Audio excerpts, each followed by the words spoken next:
2024년 부동산 강제 경매 강의 진행하겠습니다.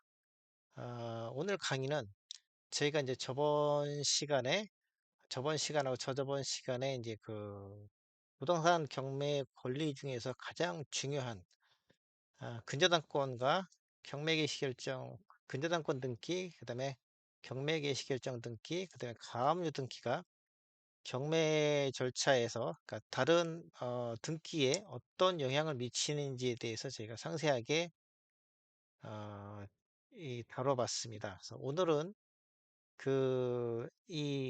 그동안 공부한 걸 가지고서 실제 등기부등본을 갖다 제가 이제 좀 만들어 놨는데, 그거를 그 사례를 보면서 다시 한번 리마인드를 하는 그런 시간을 갖겠습니다. 너무 어렵게 생각하지 마시고, 저번 시간에 배웠었던 그 내용을 다시 한번 리마인드 하시면서 강의 임하시면은, 좋은 성과를 내실 수 있을 겁니다. 일단 저번 시간에 했었던 내용 중에 가장 중요한 내용을 다시 한번 돌아가 보겠습니다.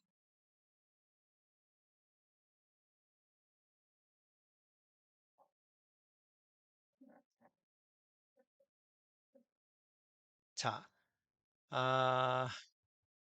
민사집행법 제91조입니다. 매각 부동산 위에 모든 저당권을 소멸한다. 매각으로 소멸한다. 그 다음에 지상권, 지역권, 전세권 및 등기된 임차권은 저당권, 압류채권, 가압류채권에 대항할 수 없는 경우에는 매각으로 소멸한다. 그다음에 제3항의 경우 외의 지상권, 지역권, 전세권 및 등기된 임차권은 매수인이 인수한다. 다만 그중 전세권의 경우에는 전세권자가 제88조에 따라 배당 요구를 하면 매각으로 소멸된다. 요 세 가지, 이게 가장 중요한 내용이라고 제가 몇 번 강조를 드렸습니다. 요 세 가지 내용을 염두에 두시고 강의에 들어가 보도록 하겠습니다.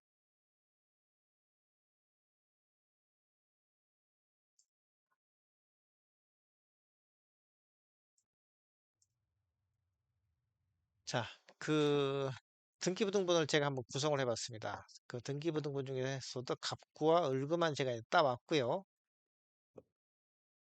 이 갑구와 을구에 들어가 있는 등기를 한번 내용을 보겠습니다. 김일남 씨가 김일남 씨 앞으로 소유권이 이전된 이후에, 일단은 근저당권 설정 등기가 생겼습니다. 2019년 3월에 생겼고요. 그 다음에 그 이후에 한 달 정도 후에 전세권이 설정이 됐습니다. 2019년 4월이고요.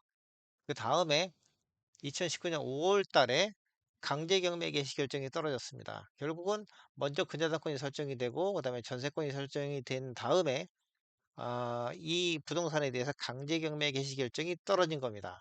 자, 저번 시간에 배웠었던 내용을 가지고서 한번 요 등기부등본을 분석을 해 보겠습니다. 일단 제일 중요한 거 뭐였었죠? 어, 경매가 진행이 되면은 그 해당 부동산의 등기된 모든 근저당권은 어떻게 된다고 말씀드렸죠? 말소됩니다. 그 다음에 말소되는 근저당권 뒤에 설정이 되어 있는 전세권 등기도 같이 말소가 되겠죠. 그 다음에 강제경매 개시결정 등기는 매각되고 잔금이 납부가 되면은 이것도 말소가 된다고 말씀을 드렸죠. 그래서 그 내용을 한번 그 내용을 표시를 해보겠습니다. 매각 대금이 완납되면 첫째, 매수인 앞으로 소유권 이전 등기가 되겠고요. 이건 뭐 당연한 거고요. 그다음에 경매 부동산 위의 모든 근저당권은 말소가 되고요. 그다음에 근저당권에 대항하지 못하는 전세권도 말소가 되고요. 그다음에 경매 개시 결정 등기도 말소가 됩니다. 이게 대금 납부가 다 완료가 되면은 법원의 촉탁에 의해서 등기소에서 등기가 이루어지게 되겠습니다. 어떻게 등기가 되는지 한번 등기 결과를 한번 보겠습니다. 이렇게 되겠죠. 위에 소유권 이전과 강제경매 개시결정 등기 이후에 매수자 앞으로의 소유권 이전 등기가 먼저 생기고요. 그 다음에 근저당권 등기는 모두가 말소가 되는 거죠. 그 다음에 말소되는 근저당권 뒤에 설정된 전세권 등기, 요거도 말소가 되겠죠. 이렇게 되고요. 그 다음에 어, 그 이후에 요거는 오타네요. 이게 순번 등기입니다. 1번 등기와 2번 등기가 말소가 된 근거를 적어주고요. 근거는 2020년 4월 3일 강제경매로 인한 매각입니다. 그래서 강제경매로 인해서 낙찰이 되고 잔금이 납부가 됐기 때문에 2등기와 2등기가 말소됐다는 걸 설명해 주는 그런 내용입니다.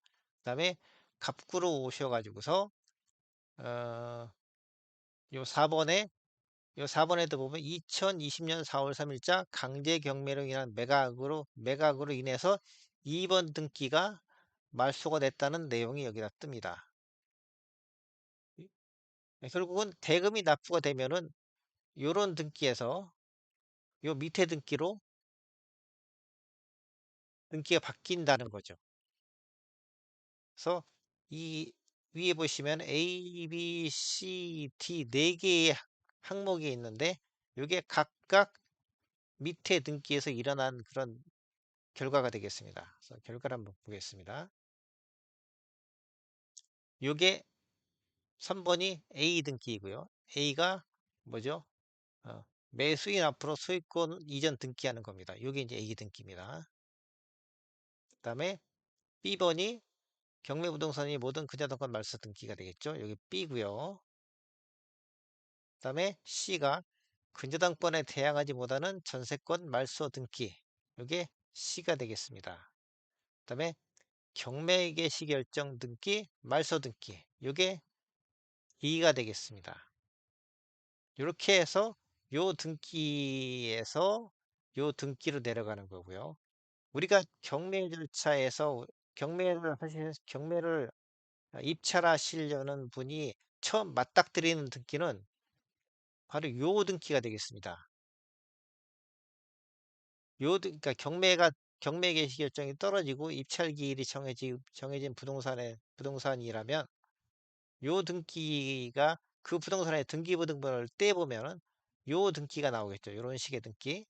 그러면 여러분들은 위에 등기를 보면서 위에 있는 여러 가지 등기 사항 중에서 어떤 등기는 말소가 되고 어떤 등기는 내가 인수해야 되는지를 여러분들이 판단을 해 내실 수 있으면은 그게 결국은 기본적인 권리 분석을 하실 수가 있는 겁니다. 그러니까 지금 여기서 제가 여러분들에게 어, 이 가르쳐 드리는 강의해 드리는 그런 내용도 결국은 위에 등기에서 어떤 등기는 내가 인수하고 어떤 등기는 말소가 되는지를 여러분들이 스스로 판단해 내실 있도록 제가 여러분들한테 지식을 갖다가 전달해 드리는 그런 절차가 되겠습니다. 다음 장 보겠습니다. 또 다른 재미있는 등기가 있습니다. 자, 2번 등기를 보겠습니다. 소유권 이전 이후에 전세권이 먼저 설정이 됐습니다. 그 다음에 전세권 설정 이후에 근저당권이 설정이 됐고요. 전세권과 근저당권이 설정이 된 이후에 강제경매 개시 결정이 들어왔습니다. 이 상태에서 여러분들이 요 상태에서 여러분들이 경매 시장에 나가면은 이런 물건을 맞닥뜨리게 되실 겁니다. 그럼 요 등기를 보고서 어떤 등기는 내가 인수하고 어떤 등기는 말소가 되는지를 여러분들이 판단을 해내셔야 되겠죠. 첫 번째 보겠습니다. 일단 근저당권 설정 등기. 근저당권 설정 등기는 경매가 되면은 모든 근저당권 설정 등기는 말소가 되는 거죠. 그러니까 요거는 없어집니다. 그다음에 강제경매 개시 결정 등기. 요것도 잔금이 납부가 되면 말소가 되고요. 그런데 그러면은 이번에 이제 하나 남는 게 요 전세권 설정 등기가 되겠죠. 이 전세권 설정 등기는 어, 이 세 개의 등기 중에서 가장 먼저 설정이 된 등기입니다. 결국은 이 전세권 설정 등기는 근저당권이 말소가 되더라도 근저당권보다 먼저 설정이 됐기 때문에 저희가 11페이지 전에 그 기준을 한번 다시 보겠습니다.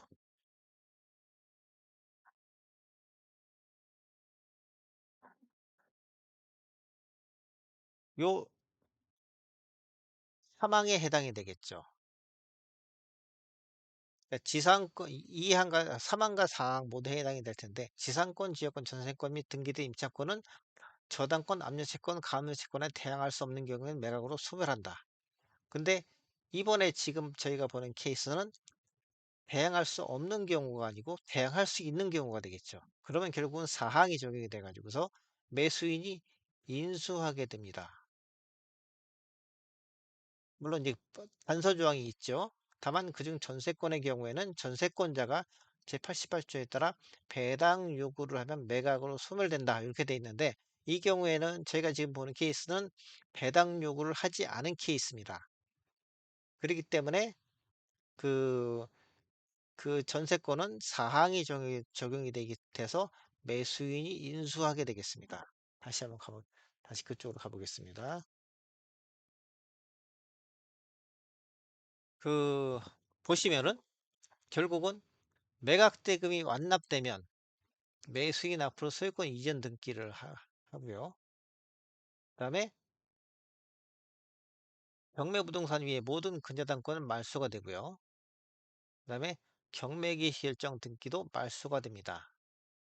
단 이번 케이스에서는 최선순위 전세권자는 전세 계약을 유지를 선택을 했습니다. 결국은 배당 요구를 안 했다는 거죠. 나는 경매가 됐더라도 전세 기간 만기까지 이 집에서 살란다. 이 부동산에서 계속 전세 계약을 유지하겠다는 그런 의사 표시를 한 겁니다. 요 등기, 요 부동산이 경매 이후에 어떻게 등기가 변동이 되는지 한번 보겠습니다. 자, 일단 먼저 소유권 이전 등기가 됐고요. 박인함 씨라는 분이 요건 낙찰을 받았습니다. 그렇기 때문에 박인함 씨 앞으로 소유권 이전 등기를 시키고요. 그다음에 근저당권은 말소가 됩니다. 여기 말소가 되고요. 그다음에 강제경매 개시 결정도 말소가 됩니다. 그리고 이번에는 요 전세권 설정 등기 요거는 살아남게 되겠죠. 결국은 매수자가 인수하는 겁니다. 요것도 못합니다. 이게 지금 이제 그 3번 등기가 되는데 계속 2번으로 찍혀 있네요. 제가 다음 시간에는 이걸 수정해서 다시 올리겠습니다. 그래서 요 위에 보시면은 A, B, C 세 개의 카테고리가 있는데 이게 각각 어떻게 연결되는지 다시 한번 보겠습니다. 먼저 A 카테고리 매수인 앞으로 소유권 이전 등기가 A가 되겠습니다. 그다음에 어, 경매부동산의 모든 근저당권은 말소 등기되고요. 말소되고요. 그게 B가 되겠습니다. 그다음에 C번으로 경매 개시 결정 등기, 말소 등기. 이게 요 C가 되겠습니다. 이렇게 연결이 되겠습니다. 다음 페이지 보겠습니다. 자, 2번의 등기를 보겠습니다. 아, 박이남, 이번에는 김일남 씨에서 앞으로 소유권이 이전이 된 이후에 가압류가 들어왔습니다. 김땡땡 씨가 가압류를 했고요. 그 다음에 그 이후에 전세권이 설정이 됐습니다. 그리고 마지막으로 5월 20일 날 강제경매 개시 결정이 들어왔습니다. 이 상태에서 여러분들이 이 등기를 경매가 개시된 상태에서 이 등기를 여러분들이 맞닥뜨리게 되실 겁니다. 요걸 가지고서 이제 어떤 등기가 살아남고 어떤 등기는 여러분이 인수하게 될지를 갖다가 여러분들이 판단을 해내셔야 되겠죠. 먼저 보겠습니다. 가압류가 있죠. 요 가압류도 매각이 되면은 원칙적으로 모두 말소된다고 설명드렸었죠. 다시 한번 그 해당되는 페이지를 가보겠습니다.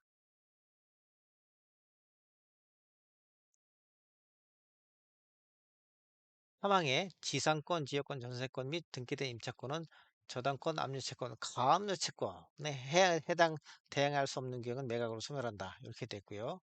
그다음에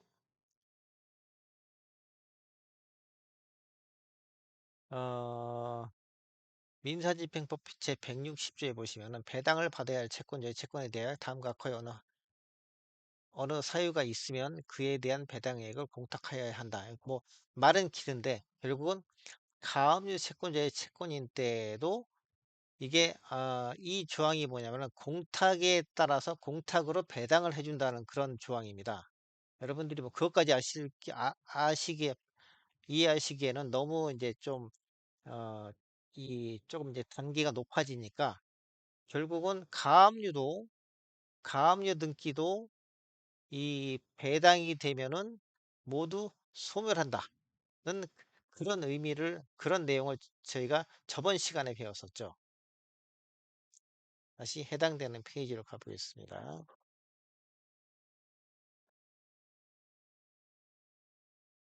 자, 그러면 다시 이제 본문으로 들어왔습니다.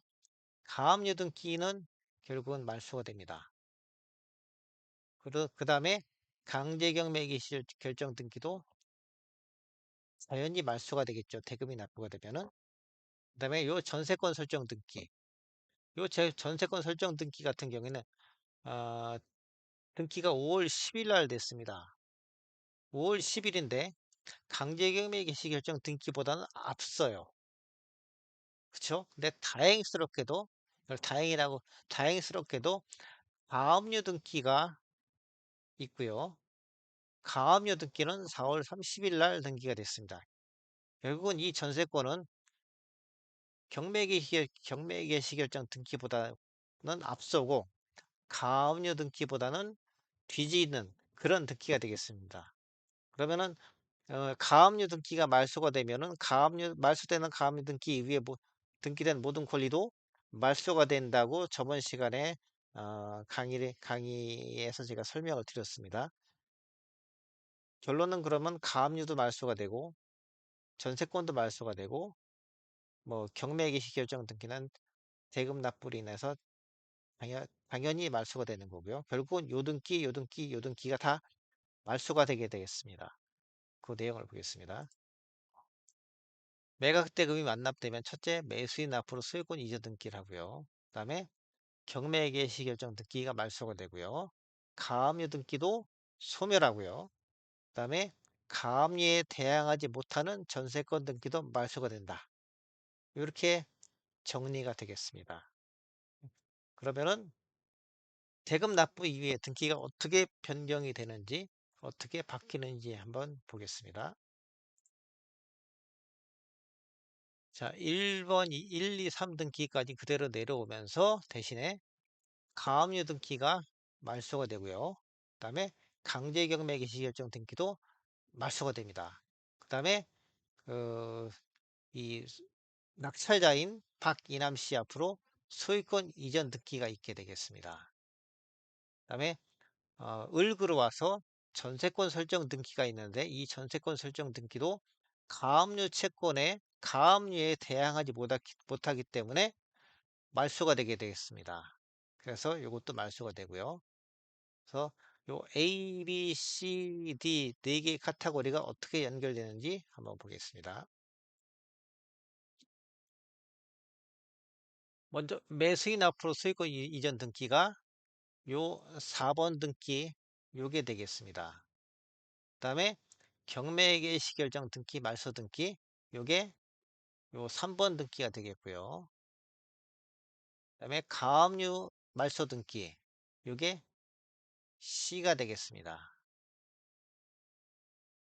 그다음에 가압류에 대항하지 못하는 전세권 등기 말소 요게 요 D가 되겠습니다. 요렇게 등기가 대금 납부로 인해서 변동이 돼 나가는 절차를 과정을 오늘 몇 가지 배워봤습니다. 오늘 강의는 여기까지 하겠고요. 다음 시간에도 더 재미있는 여러 가지 사례를 제가 등기를 만들어 놨으니까 다음 시간에도 꼭 제 강의를 시청해 주시기 바라겠습니다. 오늘 오늘은 이만 줄이겠습니다.